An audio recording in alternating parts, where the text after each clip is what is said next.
Om Swastiastu, Ratu Ida dan Pemirsa, Mas Dharma dimanapun berada. Swasti Prapta, selamat datang di channel YouTube Bunda G Bali. Bertemu kembali dengan Titiang Nyoman Murdana. Nah, kali ini Titiang akan berbagi tutorial. Bagaimana caranya agar kita terhindar dari proyek bermasalah. Atau spesifiknya begini, bagaimana caranya ketika kita membuat proyek atau mengerjakan proyek agar proyek itu tidak bermasalah. Nah, seperti itu tema daripada video yang akan Titiang bagikan pada kesempatan yang baik ini. Pertama-tama perlu Titiang jelaskan, tip ini berdasarkan pengalaman dan pengetahuan Titiang sendiri. Tidak ada referensi dari manapun. Jadi Titiang akan menunjukkan dua jenis proyek yang sesuai dengan Tiang alami. Ada yang namanya proyek lancar dan ada proyek yang bermasalah. Nah, di sini untuk lebih mudah memahami, Titiang akan buatkan dua analogi ya antara proyek lancar dan proyek bermasalah. Nah, seperti itu. Jadi pertama proyek lancar. Jadi analoginya begini ya.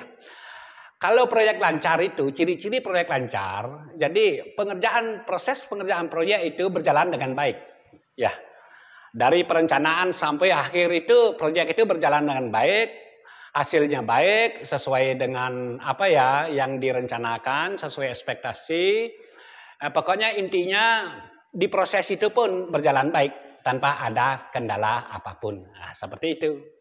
Jadi tidak ada menyisakan kekecewaan. Karena itu bisa tuntas 100% sesuai dengan kualitas dan juga kuantitas. Itu yang disebut dengan proyek lancar. Nah, kenapa proyek ini bisa lancar? Apakah ini sebuah kebetulan atau bagaimana? Menurut Titiang tidak sebuah kebetulan. Karena proyek lancar itu memang diusahakan untuk lancar.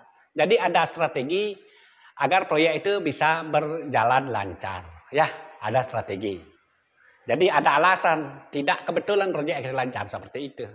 Kenapa? Karena prosesnya itu benar. Yang kita maksudkan proses adalah begini. Ada 3 hal prinsip yang menyebabkan proyek itu lancar atau tidak lancar. Prinsip ya, yang pertama yaitu dari segi anggaran.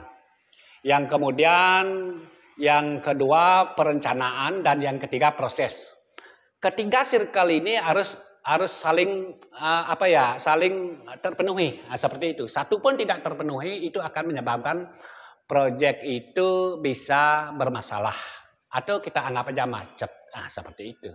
Ya, jadi pada intinya proyek yang lancar itu bukan karena kebetulan. Proyek yang sukses itu bukan karena kebetulan, itu memang terpola, ya. Tidak ada yang dilanggar satupun seperti itu. Baik, barangkali semeton sudah paham ya definisi atau analogi yang jelaskan itu tentang proyek yang lancar. Jadi video ini sangat penting bagi semeton yang barangkali akan berencana membuat proyek. Dan juga ini sangat potensial bagi semeton yang semeton kontraktor atau pemborong ketika akan mengerjakan proyek. Ini sangat penting ya. Sangat penting untuk diketahui. Apalagi yang akan berencana nantinya itu ini sebagai bahan renungan atau bahkan sebagai bahan untuk bisa sebagai acuan seperti itu ya video saya ini. Nah, kemudian lanjut saya akan menganalogikan proyek tidak lancar. Nah, jadi yang tadi ada penyebabnya ya, proyek lancarnya ada penyebabnya, bukan berarti tidak ada penyebabnya. Begitu juga proyek yang tidak lancar. Nah, ciri-ciri proyek yang tidak lancar itu secara fisik bisa saja proyek itu terbengkalai atau waktu yang dibutuhkan sangat panjang sekali. Itu ciri-cirinya ya. Nah, kemudian dan bahkan yang ekstrem itu ditinggal oleh pemborong. Belum selesai proyeknya itu ditinggal oleh pemborong. Nah, seperti itu. Ataupun kalaupun selesai tidak sesuai dengan kualitas yang diharapkan. Nah, seperti itu. Baik juga kuantitas atau waktu sangat panjang sekali. Dan kalaupun kuantitas terpenuhi barangkali itu rada-rada ya, rada-rada memaksakan. Kemudian kualitasnya juga sangat buruk sekali dan waktunya panjang, itu juga dikategorikan proyek itu tidak lancar alias bermasalah seperti itu. Tentu ada sebabnya, sumbernya ya. Nah, seperti itu. Jadi kenapa proyek itu bisa seperti itu? Nah, mengacu ke pembicaraan di awal, ada 3 hal prinsip yang ada dalam proyek itu yang menyebabkan lancar dan macet atau bermasalah. Yang pertama, anggaran. Yang kedua, perencanaan. Yang ketiga adalah proses. Ketiga-tiganya ini harus dipegang terlebih dahulu. Oke, saya akan berbicara masalah anggaran ya. Anggaran. Apa yang dimaksud dengan anggaran? Kadang-kadang orang awam itu menganggap anggaran itu RAB. RAB itu rencana anggaran biaya. Jadi siapa yang memunculkan RAB itu? Apa itu RAB? RAB adalah sebuah anggaran biaya untuk membuat sebuah bangunan. Kalau saya contohkan begini. Bapak Wayan, kita sebut saja Bapak Wayan. Bapak Wayan akan merencanakan membuat sebuah bangunan rumah dengan ukuran 6x5. Jadi Bapak Wayan itu estimasinya mempunyai anggaran biaya, uang gitulah ya, sekitar berapa ya? Ya boleh dikatakan 200 juta lah ya. 200 juta. Estimasi sekarang, kalau misalnya rumah yang ukurnya 5x6, yaitu ada sekitar 30 meter persegi, ya kita anggap aja 5 juta contohnya per meter. 5 kali 30 berarti 150 juta. Nah jadi, Bapak Wayan ini mempunyai RAB 200 juta tadi, kira-kira mencukupi untuk membuat rumah yang ukurannya 5 kali 6 itu, 30 meter persegi itu. Itu 200 juta itu disebut dengan RAB. Nah, seperti itu. Anggaran untuk membuat rumah 5x6. Nah, seperti itu. Yang tahu itu, yang punya itu adalah owner, pemilik. Nah, seperti itu. Nah, ketika itu RAB itu sudah kira-kira 200 juta sudah betul beliau memiliki, jadi baru beliau merencanakan. Apa yang direncanakan? Tentu desain. Kemudian struktur. Nah, seperti itu. Memanggillah arsitek beliau. Saya ingin rumah saya seperti ini dengan ukur 5x6. Kebutuhan saya seperti ini. Kamarnya sekian. Fasilitasnya ini itu. Nah, seperti itu. Dibuatkanlah desain oleh arsitek ya. Seperti itu. Dimasukkan dulu. Nah, kemudian oke, singkat cerita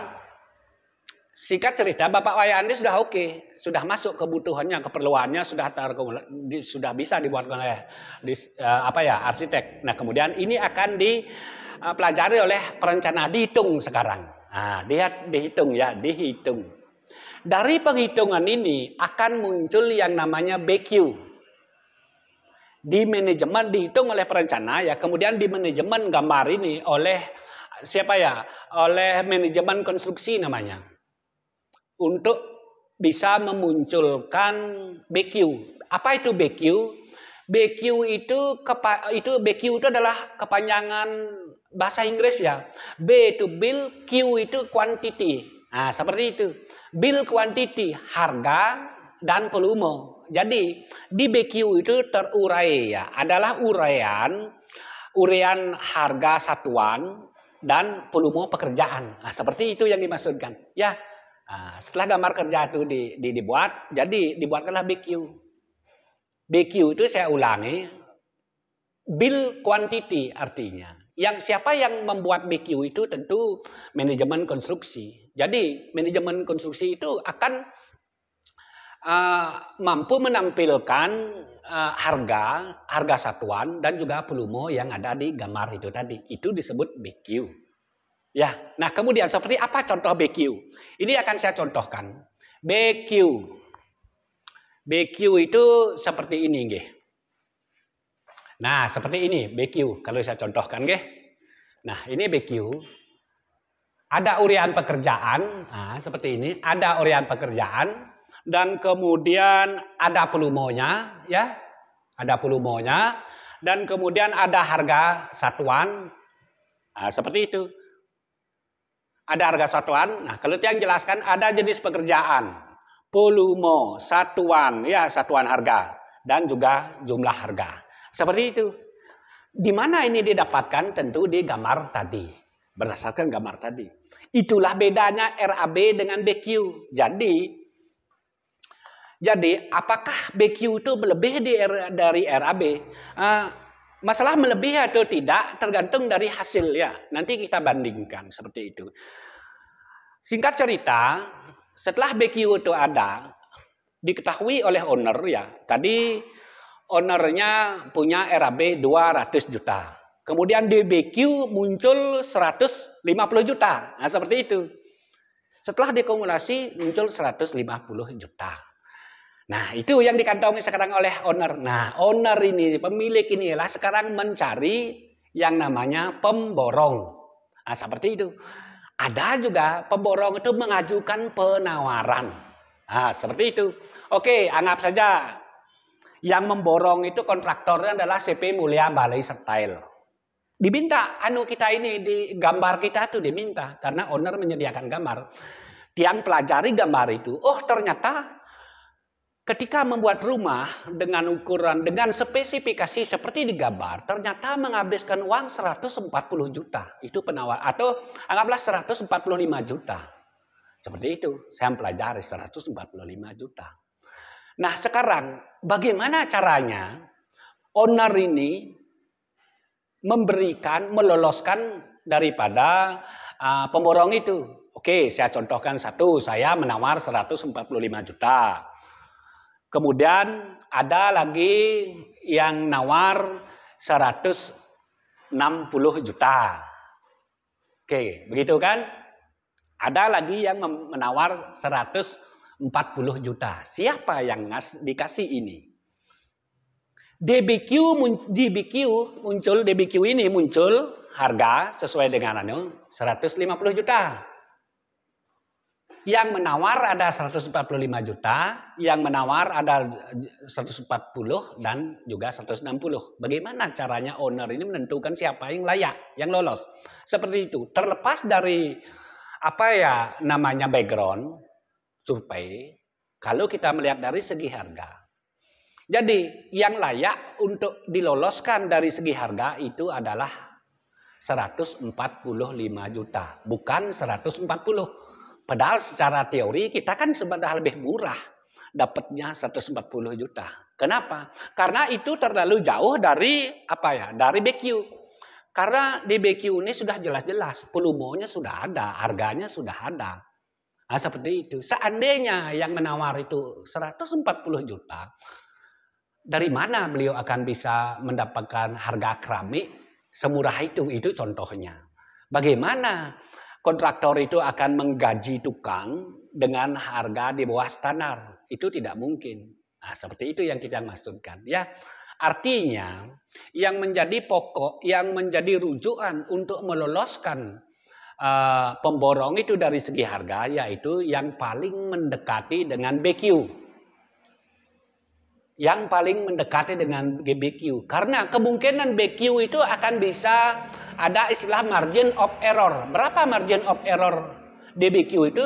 Maksimal 5%. Maksimal bisa 2%, bisa 3%, dan maksimal 5% seperti itu. Artinya harga ini sudah, ketika harga ini yang paling mendekati 5% dari BQ itu tadi, kemungkinan pemborong itu akan mampu menggaji anak buahnya secara standar, barang-barang yang spesifikasi bahan maksudnya ya sudah sesuai seperti yang kita inginkan. Nah, itu yang kita maksudkan ya.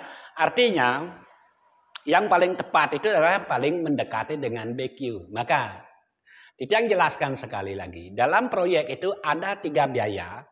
Ada 3 biaya yang muncul ya. Satu yang namanya RAB, yang kedua namanya BQ, yang ketiga penawaran. Mana yang paling relevan untuk dijadikan biaya proyek ketika kita mengajukan proyek? Yang paling relevan adalah penawaran dari pemborong yang paling mendekati BQ. Itu yang paling relevan ya. Nah, seperti itu. Sehingga proyek kita itu secara dari segi harga itu akan sangat memungkinkan. Tidak ada alasan pemborong itu tidak mampu membeli barang, tidak mampu mengerjakan proyek, tidak ada alasan karena uang itu sudah sangat cukup. sudah cukup untuk menyelesaikan proyek sesuai dengan BQ.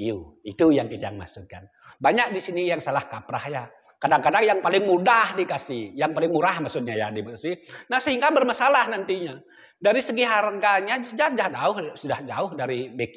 Sehingga mana mungkin beliau bahkan mampu mengerjakan proyek sesuai ekspektasi, sesuai dengan gambar yang sudah kita sediakan seperti itu. Sehingga muncullah kerugian.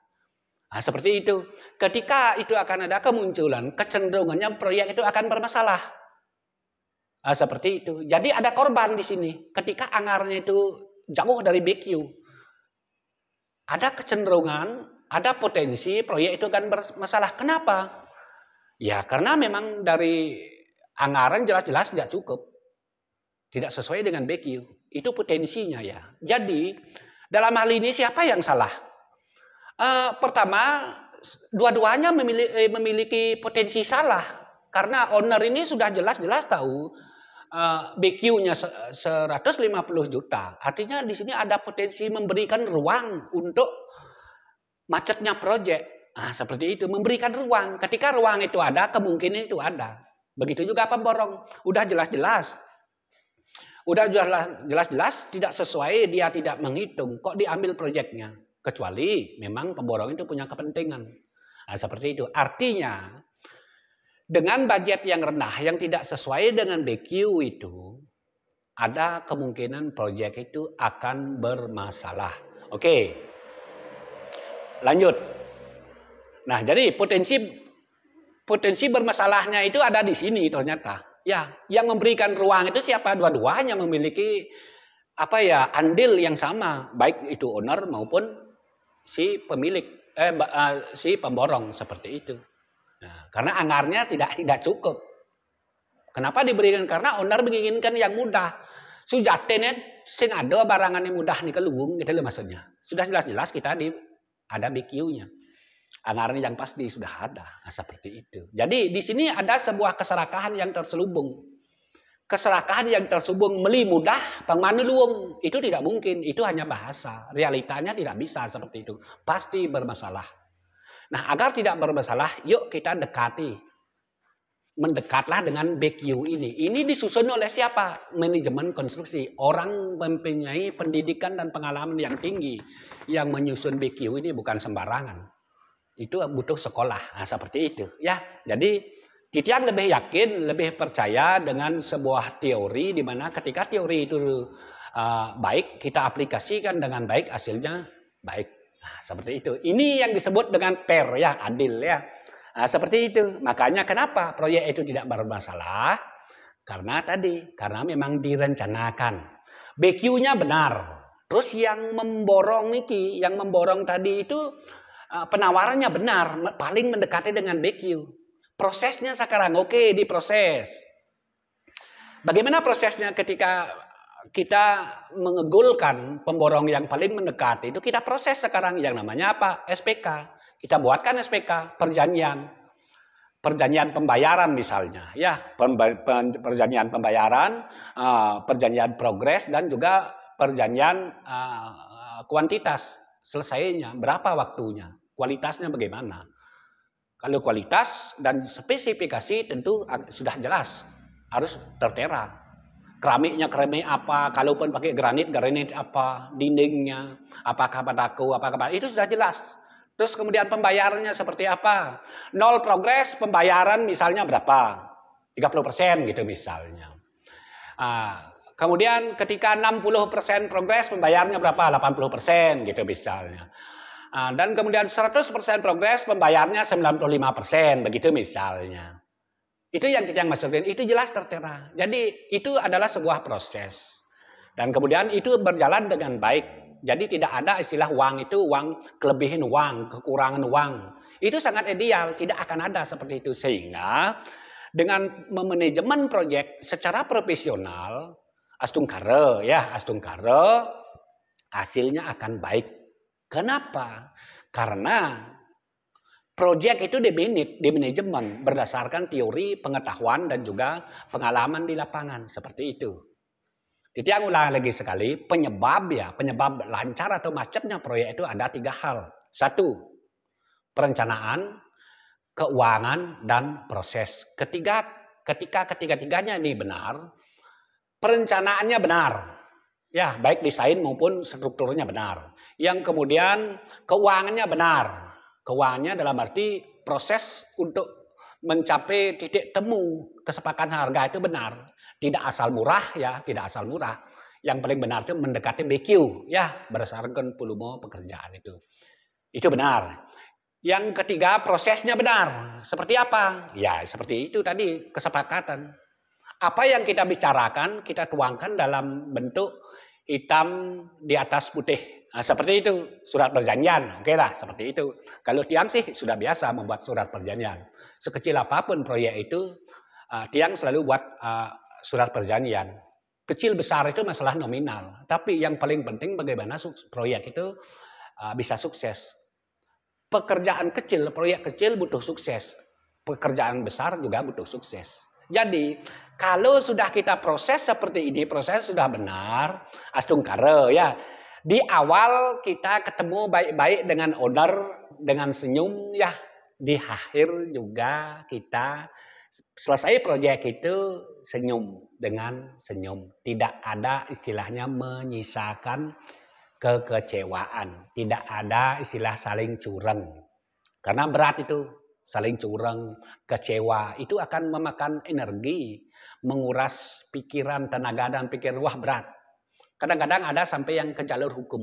Ya seperti itu. Orang yang nggak ngerti, itu adalah perdata, bukan pidana. Ya kecuali kita, istilahnya, bisa saja perdata berubah menjadi pidana. Seperti itu. Jangan sampai seperti itu. Untuk menghindari hal itu, ingat prinsip yang tiga prinsip ini, masalah biaya, masalah perencanaan, dan proses itu harus betul-betul matang. Nah, seperti itu semeton. Nah, jika semeton barangkali yang sudah berpengalaman atau yang akan, baik itu pemborong maupun pemilik proyek, jika tidak berkenan dengan bahasa Titiang atau barangkali menolak, berseberangan ya, bisa langsung telepon Titiang di WA ya. Kalau komplain, mohon jangan komplain di sosial media YouTube. Karena apa? Karena ini sifatnya mendunia ya. Ini perusahaan Amerika. Nah jadi bahasa saya ini sudah melalui proses pedoman standar komunitas YouTube. Jadi kalau komplain silakan langsung ke pribadi Titiang ya. Jangan di media sosial, nanti saya khawatirkan saya sudah lolos. Jadi YouTuber ini nanti jangan-jangan ide dane karena salah ucap barangkali itu akan ada istilahnya komentar itu kena undang-undang ITE, Informasi Teknologi dan Informatika ya. Jadi tidak menutup kemungkinan bisa saja emosi bla bla bla seperti itu. Kalau bisa langsung telepon Titiang ya. Nah, seperti itu karena penggemar-gemar yang lain itu juga sangat berkepentingan membela Tiang, bla bla dan lain sebagainya seperti itu. Oke, baik semeton. Next nanti kita akan bertemu kembali di konten berikutnya. Nah, jadi video ini saya tutup dengan Pramo Santi. Om Santi Santi Santi Om.